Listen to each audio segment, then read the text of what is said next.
Happy morning to everyone. My name is B.N. Bindyashree. Today I am going to talk about thrust and pressure. What is thrust?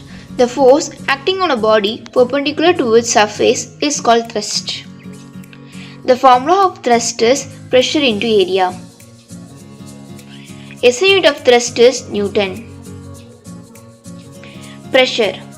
The force acting perpendicularly on a unit area of the object is called pressure. Force produces less pressure if the area is large and produces large pressure if the area is small. Pressure formula is force by area. The SI unit is Newton per meter square. Example for thrust is a fish being expelled from the ocean by a strong wave.